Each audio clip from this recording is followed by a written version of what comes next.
Në mas 2 javë janë rikëthy edhe s'kena dalë ma. 3 vjetë pa rrymë pa ujë kena jetu të. Nuk është çdo gjë ke parja, sa është ke vendlindja e sidomos kur kujtohem që ka hek prindi jem për me rritë qëllimi si unë me jetu sot në këtë do. E më kujtohem fjalët e tija kur I ka thënë tyve pushtetarëve këtu lokal, që vetëm kur të nëjë jetë keni me më qitë përjeshtu për I këdaj. Përshëndetje miqdashët e Kosova Infos, përshëndetje për gjithë ju që jeni duke na ndjekur dhe jemi këtu në restorant Kalan dhe në Kalan e Ulçinit, ku besoj të gjithë e dini dhe keni një lloj nostalgjie për këtë Kala, pasi që shpesh I kemi bërë pushimet në kosovarët në Ulçin dhe Kalaja ka qenë diçka e shejtë, sepse çdo herë e kemi pa me një sy pozitiv. Por sot për Kalan do të mësojmë diçka tjetër që besoj shumica nga ju nuk e dini, një histori shumë interesante ku do të na flas Kadriu dhe do të bashkëbisedojmë të rreth historisë dhe qëndresës e babës së tij Ismailit, I cili ka pas një qëndresë thëmë ashtu historike dhe një qëndresë mjaft të madhe për ta mbrojtur Kalan dhe do të na tregoj pse është Kalaja sot siç është. Pse nuk është Kalaja si Shën Stefani, pse nuk është Kalaja si një Kala tjetër e cila është bërë Kala e shtetit dhe jo e njerëzve të cilët e kanë gëzuar çdo herë apo pronë private, pronë publike. Atëherë për këtë histori do të flasim me Kadrin. Kadri, të falenderoj fillimisht që na prite. Mirë se keni ardhur. Uroj që jeni të kaluar mirë këtë ditë, ndoshta pak lodhshme për shkak të sezonës, por shpresoj se sezona është ajo që çdo herë ju bën të na pritni me gëzim. Shpresoj që keni ardhur me një kënd të mbarë, edhe besoj se edhe sezoni që do të niset për smari, se na vetë shuzajnë masovike turistike e kena nga Kosova normalisht, nga diaspora. Ne kena musafir të lloj-llojshëm edhe nga Fshinjtë edhe nga Gjermania, Anglishtera, çdo kush, por Kosovat ka një vend posaçëm në vendin tonë, në mikpritjen tonë, në Ulçinat. Sot do të flasim për diçka tjetër, për një histori që sigurisht edhe ty të bën të emocionuar pasi kena biseduar shumë herë rreth kësaj ngjarje. Çfarë ndodhi pas tërmetit, që ndodhi tërmeti I cili bëri një shkatrim të thënë ashtu të madh, sidomos në Kala dhe pastaj filluan ato sfidat për të ndjerin Ismailin, babain e juaj.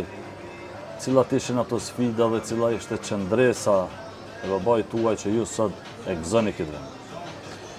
Faleminderit që më keni ushtruar këtë pyetje, edhe do t'ju flas për atë ndodhje edhe ngjarje direkt që ka përjetuar se isha në atë moshë 17 vjeçare, kur babai ka qëndruar në Kala, mas me lshu vendet edhe trojet e veta, 3 vjet pa rrymë pa ujë, me të ndjerin komshiun Jakub Nimanbegun, ka jetu këtu 3 vjet pa rrymë e pa ujë, si mas me lshu Kalan edhe vendinje. Kena pas presione të maja prej çdo vendit, prej pushtetit lokal, por baba ka qëndruar dhe ka thënë, edhe I ka thënë tyve pushtetarëve, nuk mundeni me më qitë prej vendit ku kam lind, edhe vetëm mund të ku të ndroj jetë, atëherë ka më dalë prej Kala. Ka hek shumë, edhe ja di shumë për nerë, prandaj edhe na jena këtu, duke u falemnderuar atij, edhe familjes edhe nanës, edhe babës të dyve, të njerëve si kanë qëndruar edhe kanë marrë atë veprim, ashtu si e kanë marrë, se bëna dikush tjetër të kishte qenë në atë pozitë që ka qenë babai jam, kishte vepruar ndryshe. Por ai nuk ka dash asesi me lshu vendin një vendindjes edhe vendin që është I pashifni edhe vetë çfarë pozite se ka sakrifikuar shumë jetën për me arrit këtij ambientit edhe këtij restorantit edhe këtij vendit ku e ka jetuar ai, që këto jashtë më ju tregu diçka. Ka njerë vinë gjeshfërnjes, ka në aftu edhe rusë edhe tuje, mu interesu me ble këto, këtë pozite, këtë vend. Por përgjigjen e ka I marrë në gjithmonë negative se nuk është çdo gjë ke parja, sa është ke vendlindja e sidomos kur kujtohem që ka hek prindi jem për me rritë qëllimi si unë me jetu sot në këtë vend, me familjet e mi. Edhe fëmijët e mi e gjeneratët tjera krejt besoj se ka mu përballu njësej si baba jem në atë kohë. Ismail Burshati një figurë qëndresës e kalas, një figurë cila ndoshta është ballafaqu realisht me një pushtet, siç e dim të gjithë se pushteti dhe sistemi komunist ka qenë një sistem që nuk ka pasur edhe toleranca në raste ndryshme, i kanë pasur gjanat ndoshta strikte. Pastaj edhe, si që thatë ma herët gjatë bisedës, sa bënëm ka pas probleme si kryesisht me pushtetin lokal të kohës. Dhe pas ati shkatërimi, qëndresa 3 vjeçare, në një ambient të tillë, në ngërmadha, në një ambient pa rrymë, pa ujë, me gjanat elementare, ju e keni përjetu atë kohë, ju keni qenë në një moshë madhore, ku ndoshta i keni pa gjanat, sidomos në 75, në 6, dhe sa ka qenë e vështirë, që të mbijetohet në atë kohë, edhe sa i përket mungesës së ujit, po edhe presionit të pushtetit njëkohësisht. Tash po ju shpjegoj në disa fjalë shkurtimisht. Është ju i keni pa veç kur keni hyrë kala, të porta, ata dyrti mlaja, domethënë dyrti mlaja, si janë vu me qëllim, si kalaja mu mshel, edhe mas me pas banor në kala në atë periudhë, moniste. Por mama jem, kur ka qenë tërmeti me 79, mas 2 javë, kalaja ka qenë në tërsi, domethënë s'ka pas drita, s'ka pas kujdes. Ai ka marrë një veprim, ka thirrë një shok, një mik prej Tuzit, me japë një agregat, që i ban rrym. Edhe i ka thënë komandirit policisë atëherën sonte kalaja do të ndriçohet. Por se komandiri policisë i shqesh ashtu, Ismail, si do të ndriçohet kur s'ka rrymë atje, i kena kput rrymën e krejt. Po i ka thënë do të ndriçohet edhe do të shihni në orën 7:00. Në orën 7:00 e ka nes atë agregatin, ishtë ndryshu kalaja, restoranti ashtë ndryshu, por një foto, si s'mund të harrom, ka qenë foto e Titos atë kohë, presidentit e ish Jugosllavisë, ka qenë në restorant, e aty i ka vu 2 drita. Kur ka nërë 15 policë, për mi përjashtu babajin jem, prej kalaja se ka... Mas ju në drita, mas ju në drita, se pa ordi policia. Do ishim i përjashtu, baba jem i ka prit, ka ashtu një mezë, një raki, atë se e ka ditë se të shpalvi policë. E i ka thënë të Ismail, na kërkom falje, në kena ardhë, jo me presion, por kene detyrë me të marrë, me të qitë prej kalaja, se nuk gëzon se janë rënoja, janë tërmete, ala ende, i ka thënë baba, kur farë problemit mu me më përjashtu prej kalas, por si doni mi lanë këtë zotnin në tërë, dhe më thënë presidentin Jugoslavi, si doni mi lanë tërë, pa drita, kur ja ka thënë, atë muhabet ata vetëm janë tërhekja, ka thënë Ismail banë që ka dusha dhe ka shku.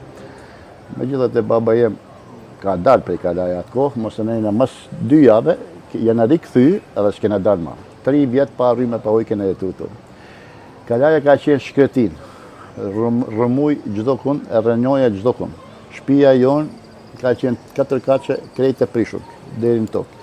Restoranti ka me të shnosh, e në restorant kena fjetë në beton, dhe më thanë, pa rrymë, pa struj, e pa ujë, 3 vjetë. E kena sakrifiku, se baba ka dash ashtu s'ka dash me të shuveni. Edhe kur ka ishia Jakub Limanbegu, gjithashtu me ne, ka qëndru, ashtu si kene jetu. Sensi elementar i transportit, a di që kena pas? Gomarin. Ti i thoni ju, gomarin. Pa, gomarin. E marrë gomarin, e kishim mushim ke plazhi, mushim bidonat me ujë, e i njishim kala. Ashtë vështërsi me jetu këto, normalisht, çdo gjatë duhet mi bajtë, në dorë. Por javlen, kja pamja javlen, edhe sot të këtë ditë, me të thanë diçka të vërtetën, baba i ka sakrifiku, edhe na kena sakrifiku me të, po ja ka vlejtë.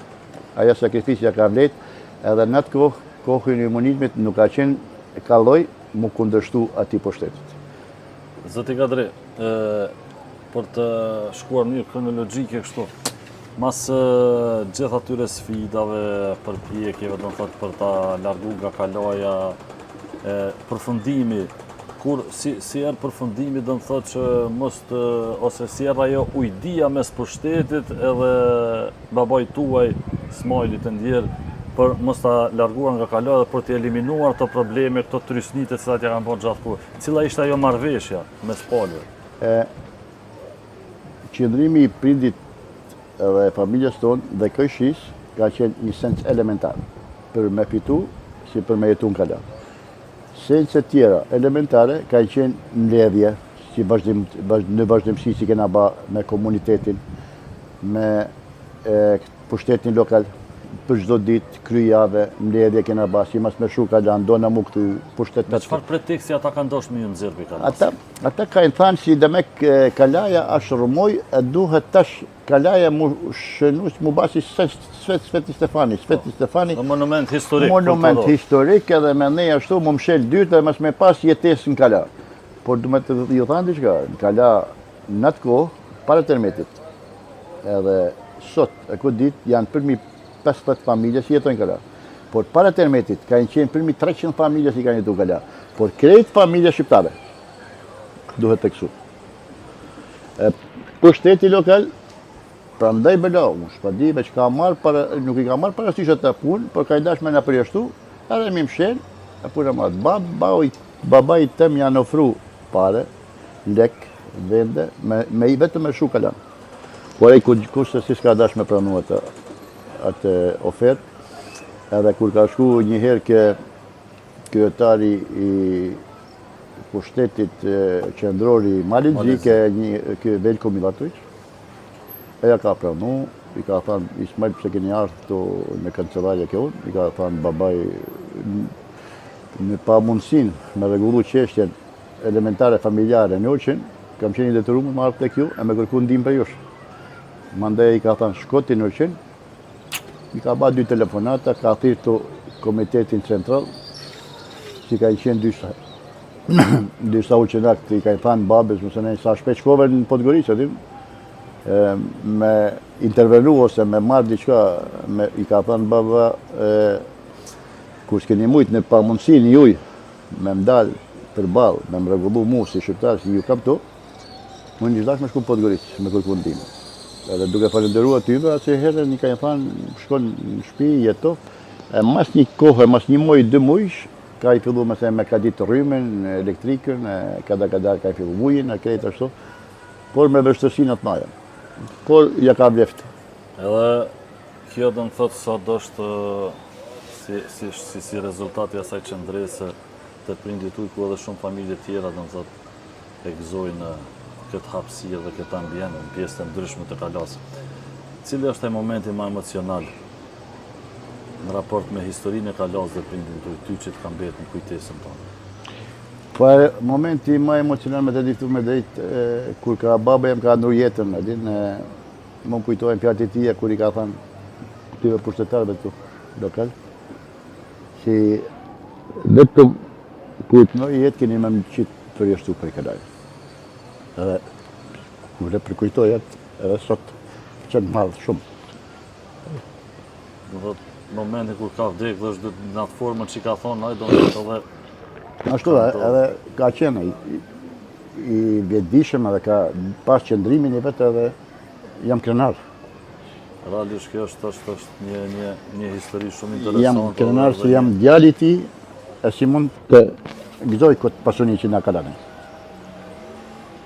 Kështu që unë të falenderoj edhe një herë dhe cili do t'jetë mesazhi juaj për fund, sepse ta thëmë vetëm një gjë sa i përket asaj kohë aty në vështërsive dhe njerëzit nuk e kanë braktis vendit, nuk e kanë braktisën shtëpin, tokën, vendlinjen, sot po braktisën vendet tona, po braktisën toka tona, shtëpi tona. Du mu këthy pak në atë bisedin që i ba me parë. Nuk ka çdo gjë ke leku edhe ke pasuria, sa është ke qëndrimi edhe begatia që ka falë prindi, edhe me gëzu atë që të ka falë prindi, edhe me valorizu atë pasuni që të ka falë prindi. Nuk ka nevoj kërkush shqiptari me shku për jashta. Unë kam qenë në Gërbet e kam provu Gërbetin. Kam punu ka 12 orë në ditë. Do me të thanë me të tregu diçka. Njeriu që jashtë i aftë mi gëzu e mi fitu në vend vetë, mundet mi fitu në vend vetë. Ai që nuk ka që jaftë mi fitu vend vetë, as në vend huj nuk mund të fitoj. Prandaj unë i lutem krejt shqiptarëve që janë, mos braktisin vendet i veta. Pse? Duke braktis vendet asimilom vetë-vejdin, që në qinë momentalisht është duke unoll një asimilim, ku qinak pak e shumë shifin e nuk shifin. Janë të ju bë ndërtesa, të ju shit banesa e prave. Uqinak po shpërgulen, po shkon, mandojnë se po gjinë diçka në diasporë ose në Zhvicë ose në Gjermani, po nuk fitohet kërkun leku pa djesë. Duhet më mundu me fitu lekun. Edhe kjo, po s'ditë mi majtun ose familja jeme, edhe kjo nuk mundet me preparu. Sa dhe si të lënë prindi diçka.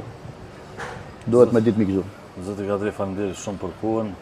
Uroj që të kaloni mirë këtë sezon verore, kështu në këtë farë thëmë ashtu sezon të bregdetit të Ulqinit dhe shpresoj që historia e prindit tuaj vërtet jetë një krenari, ashtu si që thuni vetë për ju dhe tjetë një simbol për gjithë ata të cilët duhet të jenë rezistent dhe të rezistojnë sfidave të ndryshme për të mbrojtur pronën, shtëpinë dhe vendin e vetë. Ju faleminderit shumë edhe për juve. Si jeni kujtu, sa da bon, se kur nuk ka zhvontojnë, me ba një intervistë në lidhje me këtë çështje. Faleminderit.